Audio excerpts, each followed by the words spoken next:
Hello, everybody. Welcome to another edition of 10 TV Plus's Weather Impact Show. Meteorologist Meredith Garofalo joined by meteorologist Aaron White. Hey, you know, we got so lucky yesterday, and a little bit later we're going to show you why, but all those storms, it was so interesting watching every hour that progressed, how they started to trend south, almost like someone was pulling them away from us. Exactly. And just kind of watching how the storms were evolving too, because we were talking about this yesterday, how they were isolated and they started to get some rotation. We saw a couple of tornado warnings in West Virginia and really some of that large hail, which was pretty wild to see that here. And, you know, unlike when we typically have a line of storms that move through, when they're more isolated, it's harder to really pinpoint, especially when they kind of do their own thing sometimes, and they'll trend more to the west or east or north or south, and that's exactly what we saw yesterday. Yeah, so thankfully we kind of dodged all the storms. We had a little bit of activity here into southern Ohio, but yeah, a lot of that focused a little bit further to the south. A lot quieter and a lot colder today. Yeah, unfortunately colder, but hey, we'll take the quieter weather, but it's looking better, though, towards the end of the week. So it does. Wait until we get to that forecast. So let's start off with the forecast. It is going to be windy and much cooler today. The front has passed. The cold air now settling across central Ohio. Maybe some scattered showers in some places, but most of those ending as we go throughout the day. But yes, as Aaron said, the end of the week warm up will be in full force. So definitely something to look forward to. So what is the weather impact for us today? Well, this afternoon and evening, we are going to be tracking very gusty winds. So think about it this way. Those gusty winds with the colder air already in here means there's going to be a wind chill. So it will feel a lot lower than the actual number you might see on the thermometer on your phone. So the golf forecast, I'm going to start off with that because I've had a lot of people asking me, okay, Meredith, can we golf? Like, what's going on with that? It is going to be not the best conditions today, but as we go into Wednesday, a little bit better. But honestly, Thursday and Friday are my picks. Might be a little bit windy, but you know, it's 60s and 70s golfing at the end of April. I think that sounds like a good forecast to me. But for the hour by hour, as I mentioned, as we go throughout the afternoon, we're still going to see some showers linger. They're going to be more hit or miss. They're very light showers. They'll be passing through, so you might come out after work and have some rain on your car. So probably better to go to the car wash the next couple of days and then some showers passing through as we go. But then as we go into Wednesday, you can see I'll stop the clock here Wednesday afternoon. Plenty of sunshine. It's just going to be a really cold start for us because the clouds, without having them tonight, all the heat, I like to use clouds as a blanket. It holds heat in. Not tonight. It's going to let that all go that we pick up today. And even though the sun will be shining to start the day, it'll be pretty cold throughout the morning. So here's the long range forecast. A lot of people will be traveling for the holiday weekend. In case you might be traveling north, maybe you have family in Fort Wayne, Chicago, Detroit, Cleveland, Buffalo, Erie. Could see some rain earlier in the day on Friday with our next storm system moving through. See those winds from the southwest? That's what's going to really warm us up and really get those Friday temperatures up pretty far above average. Now on the current track, and I do want to say this could change in a couple of days, but for now, it would have our next storm system moving through overnight Friday into Saturday, looking at showers and possibly some thunderstorms. We'll have to keep an eye on it if them do strengthen, but this would move through for most of Saturday. So the best time to travel for the Easter weekend would be Friday if you can before the rain moves in. And it does look like for most of Easter Sunday staying dry, but we're going to have to watch that next storm system coming in from the west. But for today, scattered showers.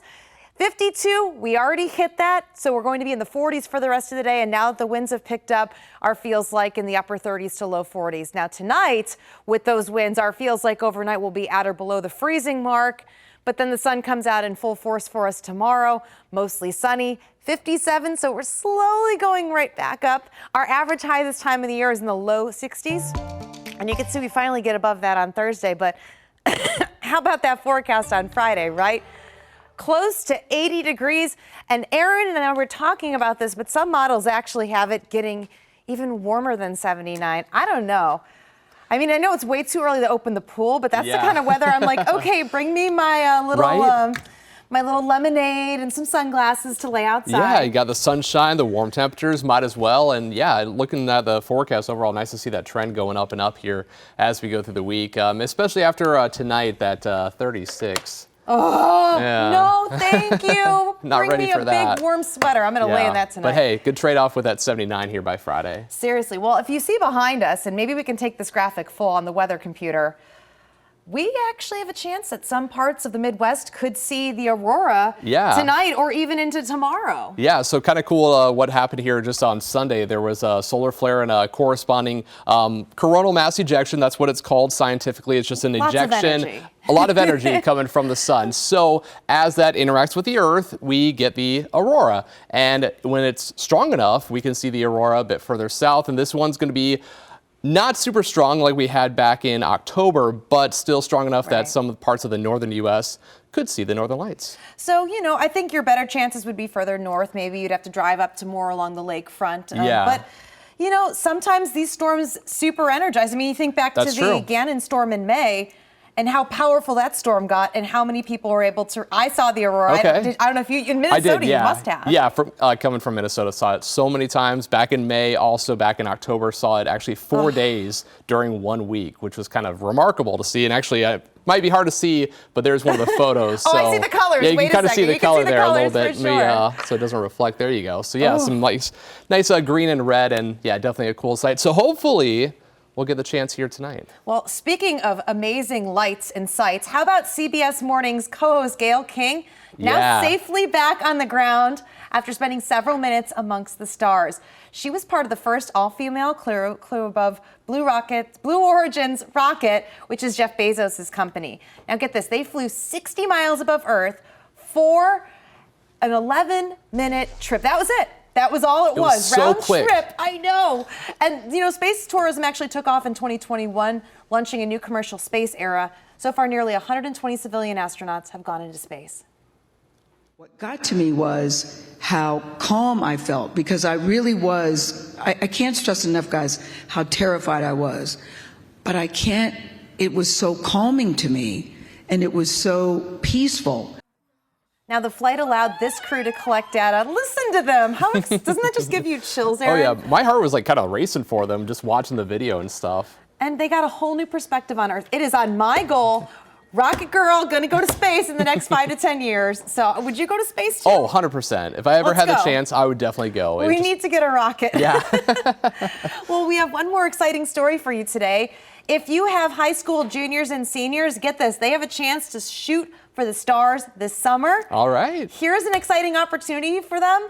Now, again, it's juniors and seniors going into the next year. NASA Glenn Research Center in Cleveland, they're hosting a free 5-day engineering institute where students can actually dive into real aerospace projects.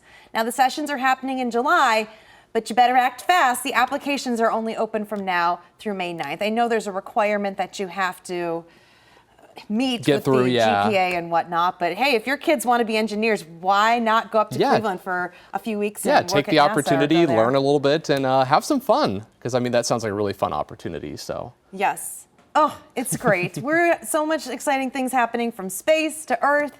I don't know if we have the hail video that we could take. We were trying to get that earlier today, but yeah, that's wild. Oh, here it is. Okay, Aaron, you can talk about this. This was the West Virginia severe weather that we were so I mean, just look at that photo. I mean, you got the quarter there. I mean, we're talking about golf ball size hail with that storm, and me watching this on the radar here yesterday, seeing those storms evolving and just how quickly they got that energy to produce such large hail. We saw some reports early on of just penny to nickel size hail, and then there you go. You got the storm.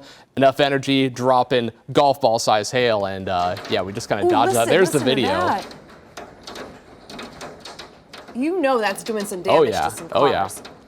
Oh my gosh. I mean, of course, our thoughts and prayers with everyone that got impacted in West Virginia, but had those cells stayed a little bit more north, we could have seen this across central Ohio. Yeah, 100%. I mean, we were still kind of talking about that potential yesterday morning. We were just watching the storms. Were they going to develop along the I-70 corridor or a little bit further to the south? And that's what ended up happening with across southern Ohio into West Virginia. But still, it's been a wild, month of severe weather, and hopefully we'll get a little bit of quieter weather here, at least through this week. But we are here for you. We are, the whole 10 TV weather impact team. We want to keep you safe and informed. So thank you for joining us, Aaron. Of course, this was fun today. That's it for your weather update here on 10 TV Plus. Now coming up later tonight at 6, Chief Meteorologist Jerry Martz will have everything you need to know about the rest of the work week forecast. Until then, you can catch more news and weather online at 10tv.com. Have a great afternoon.